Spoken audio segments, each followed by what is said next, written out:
ոք փորձում է մեղադրել մի հարցով, որով իր ֆրակցիայի կամ իր մոտ կուսակցության յուրաքանչյուր, եթե ոչ ամեն անգամ, ապա գոնե երրորդը անցնում է որևէ քրեական վարույթի շրջանակներում։ Ուրեմն գոյություն ունի մեկ մարդ, դաշնակցական Լևոն Մկրտչյան անուն ազգանունով, ով 3 անգամ նշանակվել է կրթության եւ գիտության նախարար։ Մի կողմ թողնենք, որ 100-ամյա կուսակցությունում այնպիսի կադրային սով էր, որ չէր գտնվում մեկ այլ թեկնածու եւ անընդհատ ներկայացնում էին այս մարդու թեկնածությունը։ Ուրեմն դատախազությունը Լևոն Մկրտչյանից եւ նրա ընտանիքից պահանջում է ուշադրություն 26 անշարժ գույք, 7 տրանսպորտային միջոց, 5 իրավաբանական անձանցում մասնակցություն, 893 միլիոն 449 հազար դրամ որպես ապօրինի դրամական միջոցների մնացորդ, 276 միլիոն 106 հազար դրամ, որը չի հիմնավորվում անձի օրինական եկամուտներով։ Հիմա ինչ է այստեղ հետաքրքիր։ Դուք, հարգելի ուժեղ Հայաստանի ներկայացուցիչներ, հավանաբար հիշում եք կամ տեսել եք Արմենուհի Կյուրեղյանի հայտարարությունները նախորդ գումարման ազգային ժողովում։ Ուրեմն Տիկին Կյուրեղյանը հենց կառավարությունից կամ այլ գերատեսչություններից որևէ մարդ էր տեսնում, անպայման մոտենում էր, ասում էր, ինչ կա 300 դպրոցից, ինչ կա 500 մանկապարտեզից։ Մի պահից թվաց, որ Տիկին Արմենուհի Կյուրեղյանը երևի թե մեր քաղաքական ծրագրերի, մեր կառավարության ծրագրերի ամենամեծ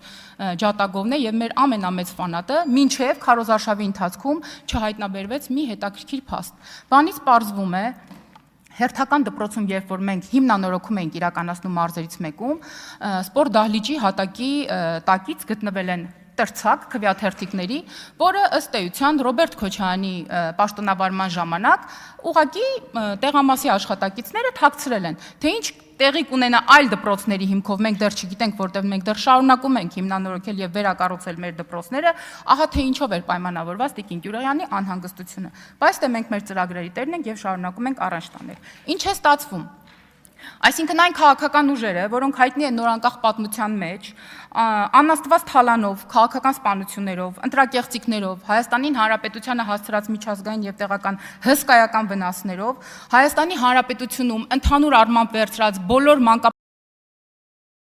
պարտեզներում եւ դպրոցներում, այդքան աթոռ, գրատախտակ, կավիճ, դուռ, լուսամուտ չեն առել, ինչքան մենք երբեմն զրոյից կառուցում ենք նախակրթարաններ, մանկապարտեզներ եւ այլն, եկել են ուշադրություն, մեզ վիրավորում են, թե իբր դուք տեր չեք եւ ժամանակին չեք կառուցում այդ 300 դպրոցը կամ 500 մանկապարտեզը։ Քիչ օտարեիք, ժողովուրդ ջան, այդ մշակույթի տները, մանկապարտեզները, դպրոցները քիչ օտարեիք։ Այստեղից երեք Տիկին Լիաննա Մանուկյանը ասաց, որ իր մասնագիտական եւ հասարակական, այսուհետ նաեւ քաղաքական գործունեության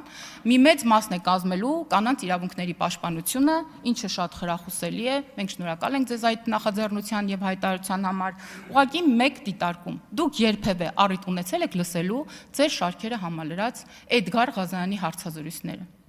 Դուք երբևէ լսել եք, թե նա ինչպես է խոսում հասարակական եւ քաղաքական կյանքում ակտիվ կանանց մասին։ Դուք լսել եք, թե նա ինչպես է պիտակավորում եւ թիրախավորում, օրինակ, աշխատանքի եւ սոցիալական հարցերի փոխնախարար Տաթևիկ Ստեփանյանին, ով հաշմանդամություն ունեցող երեխա ունի։ Իսկ լսել եք, թե նա ում կամ ինչի հետ է համեմատում Հայաստանի Հանրապետության մարդու իրավունքների պաշտպան Տիկին Անահիտ Մանասյանին։ Դուք լսել եք, թե նա ինչպես է խոսում Հայաստանի Հանրապետության ընտրված վարչապետի կնոջ Աննա Հակոբյանի մասին։ Իսկ ձեր աչքից ինչու են վրիպել մեր խմբակցության կանանց նկատմամբ ձեր գործընկերոջ այդքան վիրավորական եւ սեռով պայմանավորված թիրախավորումները։ Այդ արժանինքների համար է հիմա նստած ձեր շարքերում։ Մենք չենք թերանա եւ անընդհատ ձեզ այդ մասին կհիշեցնենք։ Գործընկերներ ջան, այստեղ գալիս եք եւ ինչ որ տեքստեր եք ասում, հրաշալի է որ այդ տեքստերը ասում եք, բայց մի բան ասեմ, ձեր տրամադրությունը չընկնի, ուրեմն ազգային ժողովը չի հայտարարել ազատ մարզային օլիմպիադաների շահադրություն, ինչպես եմ անցկացնում իմ ամառային արձակուրդները, կամ ես շատ եմ սիրում իմ հայրենիքը, որի պետական սահմանների մասին դուք ունեք շատ լղոզված պատկերացում։ Ուրեմն իմ արմատները գնում են դեպի Խոյ, բայց ես Խոյը երբեք իմ հայրենիքը չեմ համարել, ես իմ հայրենիքը համարում եմ Հայաստանի Հանրապետությունը, այո, բայց իմ նախնիների արմատները գալիս են Խոյից։ Հիմա ինչ եմ ուզում, խնդրեմ ձեզ, եթե այսօր այդ շահադրությունները էլի գաք էստեղ կարդաք, խնդրում եմ մեզ ներկայացրեք նաև թե ով, երբ եւ ինչպես էր պատրաստվում ոչնչացնել մեր լեզուն, մեր մշակույթը, մեր խոսքը, որովհետեւ ձեր ֆրակցիա առնվազն 2 հոգի, կարծեմ պարոն Տիգրան Աբրահամյան ասաց, որ իրենք եկել են այստեղ, որպեսզի պաշտպանեն հայոց լեզուն։ Խնդրում եմ նաև այդ շահադրությունների շրջանակներում մեզ ներկայացրեք, թե այն որ մի քաղաքական գործիչներ ասում, որ բացի հայոց լեզվից Հայաստանի Հանրապետությանը պետք են եւս երկու պետական լեզու, անպայման ինձ հիշեցրեք, եկել են որ մի քաղաքական ուժից էր, որ Հայաստանի Հանրապետության ազատության հրապարակում այդպես էլ չհարմարվելով Հայաստանի Հանրապետության պետական սահմանների հետ, այսպես անաստված պատրվում էր Հայաստանի Հանրապետության քարտեզը, այդ էլ մեզ ներկայացրեք։ Հիմա մյուս հարցը, որը ասում է շատ ծիծաղելի կլիներ, եթե այդքան ողբերգական չլիներ։ Թուրք կամ ադրբեջանցի մոտիկից տեսնելու ձեր այս մտայնությունը։ Ձեր այս վախերը խոսում են նրա մասին, որ դուք պատկերացում չունեք, թե ինչ է նշանակում լինել պետական պաշտոնյա եւ ինչ է նշանակում զբաղվել քաղաքականությամբ։ Պարոն Արամ Վարդևայանը փորձ ունի եւ կարող է այս մասով ձեր այդ փորձի փոխանակման շրջանակներում որոշ դասընթացներ իրականացնել։ Դիցուկ Ձեզանից մեկը կամ ոմանք ինչ-որ պատվիրակության շրջանակներում գնում են ինչ-որ տեղ, որտեղ պետք է բանակցեն Հայաստանի Հանրապետության համար ոչ բարեկամ երկրների, օրինակ, ներկայացուցիչների հետ։ Եվ դիցուկ այդ հարևան ոչ բարեկամ երկրների շրջանակներում կան թուրքեր եւ ադրբեջանցիներ։ Օրինակ դուք ինչ եք անելու։ Տարբերակ A. Փակելու եք ձեր աչքերը, տարբերակ B. Աղոթք եք կարդալու եւ տարբերակ G. Խաչով հեռացնելու եք նրանց։ Ձեր թիմակիցները քարոզարշավի ընթացքում եւ քարոզարշավից առաջ ցավոք չեմ հիշում անուն ազգանունները, ասում են լավ դե ով չգիտի Երևանի պետական համալսարանի արևելագիտության ֆակուլտետի ուսանողները վերջում ինչ են դառնում, ներողություն արտահայտությանս ոնց են վերբով կա լինում։ Այսինքն եթե մենք շարունակենք այս օրակարգերով առաջ գնալ, սա արդեն ազգային անվտանգության հարց է դառնում եւ մենք ոչ թե պետք է մտածենք առանձին բուհերում առանձին ֆակուլտետներ փակելու մասին, այլ պետք է մտածենք ամբողջական բուհեր փակելու մասին։ Դուք ընդհանրապես տեսել եք Բրյուսովում քանի մարդ է անգլերեն խոսում։ Պոտենցիալ վերբով կա եղող Հայաստանի Հանրապետության քաղաքապետ պետք է փակել այդ բուհերը։ Այսօր պետք է ընդհանրապես այդ մասին չխոսել։ Ինչ վերաբերում է ձեր ստերին, որ այսպես ծնագնդու էֆեկտով աճում են, այդ չանրադառնամ, այդ շատ տարածված են, ուրեմն ինչ տեղի ունեցավ 2 շաբաթ առաջ, երբ Հայաստանի Հանրապետության քաղաքական դաշտում բավականին հանգիստ էր եւ խաղաղ էր, եւ իշխանության շատ ներկայացուցիչներ այդպես շատ ակտիվ չէին, գտնում էին արձակուրդի մեջ եւ այլն, նոր խորհրդարներ ձևավորում, նոր կառավարություն, ինչ տեղի ունեցավ, սիրելի գործընկերներ։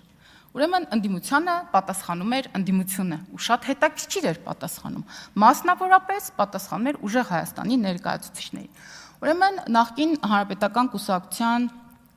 անդամ եւ նախկին արտադրության նախարար Արփինե Հովհաննիսյանը ուժեղ Հայաստանի ներկայացուցիչներին խորհուրդ էր տալի, ասում էր, դե քանի որ իրենք մանդատները վերցրին,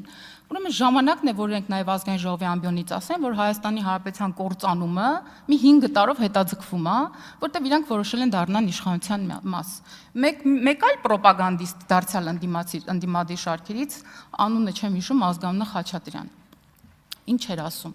Ասում էր, դե լավ, դե բոլորս գիտենք, որ այդ 300,000 ադրբեջանցիների վերադարձի թեզը հատկապես ուժեղ Հայաստանը օգտագործում էր միայն քարոզչական նպատակներով, միայն հանրության մեջ վախեր սփռելու համար։ Եվ ժամանակն է, որ Նարեկ Կարապետյանը, ես հետո լինքերը կտամ, եթե դուք ուզեք այդ հարցազրույցների, եւ ժամանակն է, որ Նարեկ Կարապետյանը եւ իր թիմակիցները ուղղակի ներողություն խնդրեն իրենց քվեարկողներից եւ հայ ժողովրդից, որ պարզապես քարոզչական նպատակներով այդպիսի ելույթներ են ունեցել։ Եվ վերջինը ընդդիմադիր ներկայացուցիչը, որը նաեւ այլ կուսակցության շարքերում ուզում էր դառնալ պատգամավոր,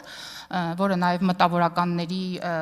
շրջանակներում բավականին շատ հայտնի է, ուրեմն լրագրողի հարցին, որը արմատական ընդդիմադիր է մեզ, այն հարցին